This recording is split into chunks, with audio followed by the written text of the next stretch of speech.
Gimana ceritanya 4 gospel 4 gospel. memperoleh nama-namanya? Nama-namanya Matius, Markus, Lukas, dan Yohanes. Kalau menurut sarjana-sarjana ahli perjanjian baru sendiri, hampir semua mengatakan bahwa keempat gospel itu semuanya ditulis oleh orang-orang yang pertama bukan saksi mata langsung, tidak mengenal saksi mata langsung, tidak pernah ketemu langsung dengan narasumber, juga nggak pernah jalan-jalan bareng Yesus. Ngopi bareng nggak pernah ya? Ibaratnya gitulah, nggak pernah ngopi bareng Yesus. Keempat orang ini adalah saksi mata. Padahal kan kalau dalam kisah gospel sendiri, murid-murid kan nggak ada yang hadir prosesi penyaliban versi gospel ya tadi ya. Ketika Yesus ditangkap di Taman Getsemani itu, jadi siapa yang menyaksikan Yesus dari mulai ditangkap, diadili oleh imam besar, sampai diserahkan kepada tentara Romawi untuk disalibkan. Semua murid Yesus kan pada lari. Lari, iya. Jadi Jadi nggak ada saksi mata. Nah,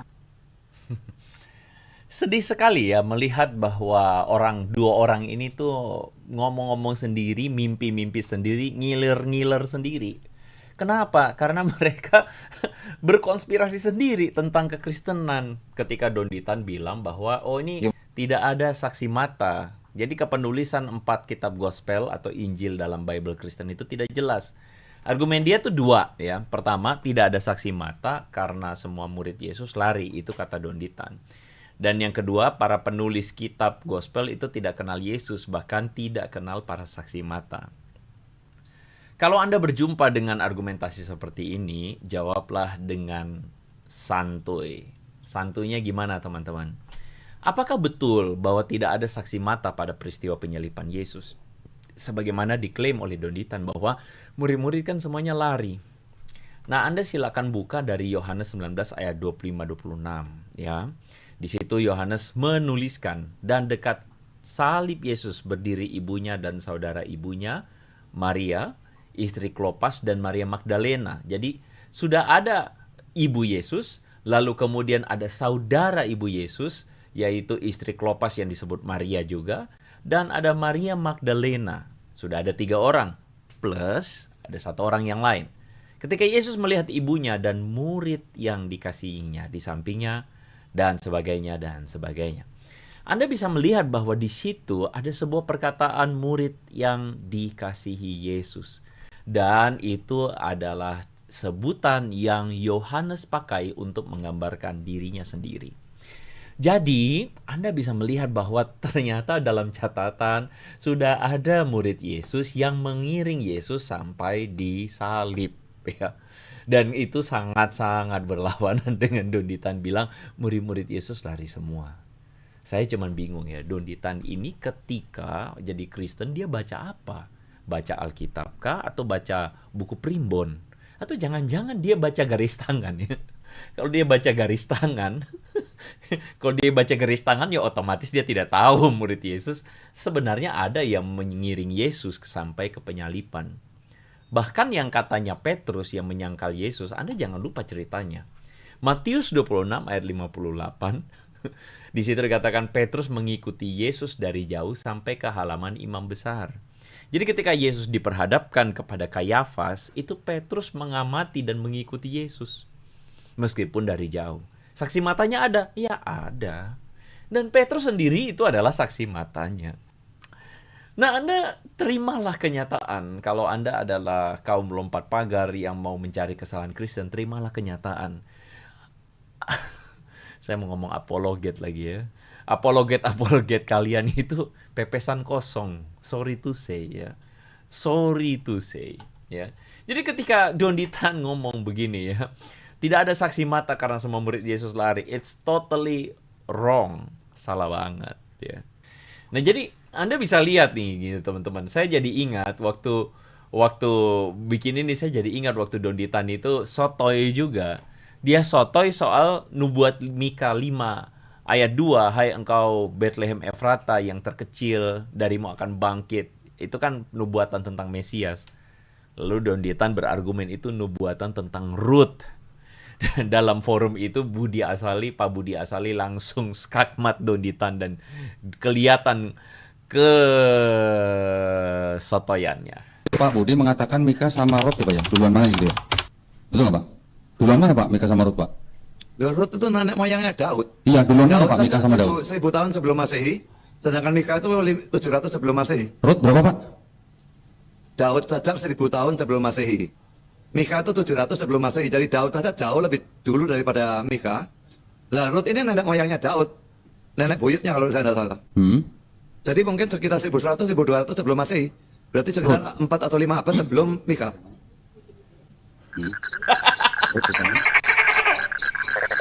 Ditulis.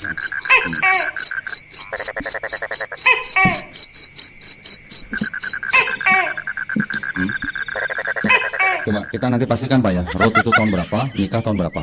Kalau Bapak bilang Rut di abad ke-8 sebelum Masehi betul. Kalau yang Rut saya lagi pastikan. Yang Mika, Mika abad ke-8.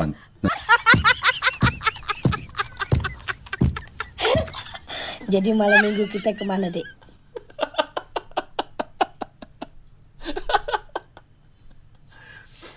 Nah, itu adalah sebuah contoh bahwa oke lah, kita cukuplah bercandanya ya untuk saat ini, ya.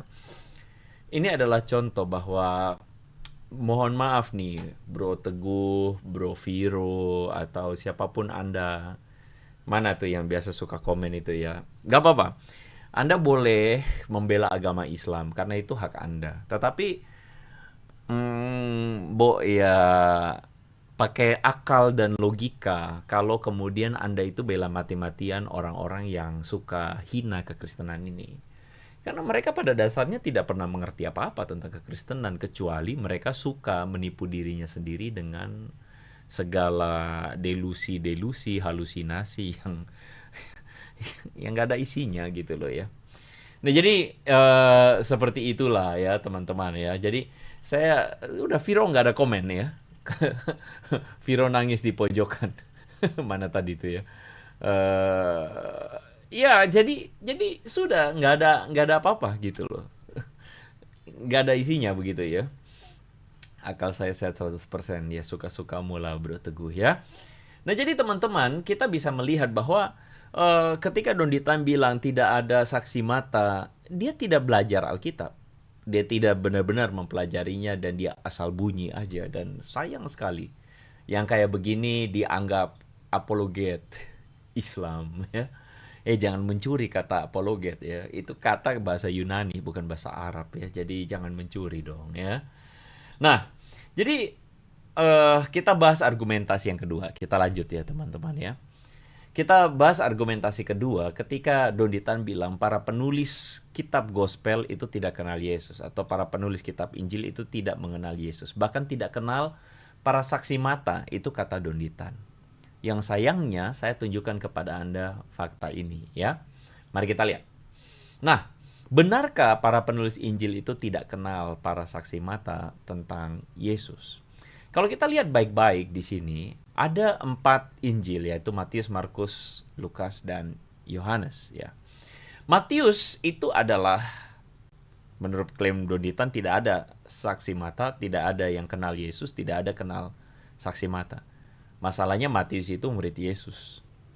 Lalu kemudian Markus itu rekannya Petrus ya. Bahkan Papias menjelaskan bahwa dia adalah interpreter dari Petrus. Lalu kemudian Lukas itu rekannya Paulus, tabib Lukas. Dan yang terakhir Yohanes itu adalah muridnya Yesus.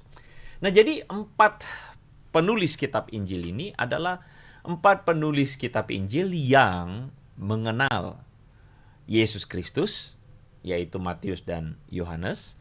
Dan 2 orang diantaranya adalah mengenal dengan baik murid Yesus, yaitu Petrus dan Rasul Paulus ya. Jadi murid Yesus itu, yang kalau definisi dari murid Yesus itu adalah 12 rasul, maka Petrus. Kalau Paulus kan sesudahnya kita tahu. Nah jadi di situ Anda bisa melihat bahwa pada akhirnya Don Ditan ini butuh banyak minum begitu ya. Sebenarnya lebih banyak tutup mulut harusnya orang seperti Don Ditan ini. Pertanyaan dari teman kita Leni Ifak Dalam ini adalah pertanyaan yang seharusnya dijawab oleh mereka-mereka yang ya satu golongan dengan Don Ditan. Siapakah saksi mata Muhammad ketika Muhammad mengklaim bahwa dia mendapatkan atau berjumpa Jibril di Gua Hira? Siapa saksi matanya? Nah, itu kan sebuah pertanyaan yang sama yang diucapkan oleh Donditan.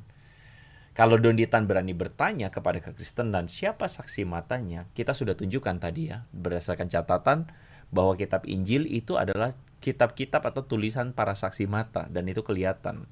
Nama-namanya ditunjukkan dan itu clear, bisa di cross check pada saat itu oleh para pembaca pada tahun atau pada zaman itu. Tetapi tentang Muhammad yang dikatakan menerima wahyu dari Allah melalui Jibril di Goa Hiro, siapa saksi matanya? Itu pertanyaan kita kan, gitu loh. Siapa saksi matanya? Itu adalah sesuatu yang kemudian, apakah kalian punya catatan bahwa baginda Rasul yang kalian hormati, kasihi itu, apakah benar-benar diangkat jadi Rasul? Siapa saksi matanya? Begitu loh ya. Nah, itu adalah sebuah pertanyaan. Nah, jadi begitu ya, sebuah statement yang kemudian tidak pernah akan bisa dijawab oleh mereka-mereka ini, karena Teguh bilang, nah ini jawaban yang paling masuk akal bagi mereka. Hubungan antara utusan dengan Allah itu iman. Jadi mereka harus beriman. Ya, saudara-saudara kita yang Muslim memang harus diakui, mereka harus beriman kepada Allah dan Rasul-Nya.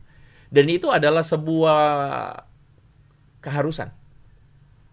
That's why kenapa yang ngomong agama percaya saja, imani saja, ya kalian gitu loh. Nah, kita sebagai orang Kristen, kami tidak masalah gitu. Kami tidak masalah bahwa kalian mau imani saja, silakan. Karena itu cara beragama kalian. Tapi kita orang Kristen menemukan rasionalitas di dalam ketika kami melakukan kritik teks dan kritik terhadap naskah-naskah kitab suci kami. Dan kami menemukan alasan dan rasionalitas untuk percaya kepada Yesus Kristus. Kayak gitu bedanya ya.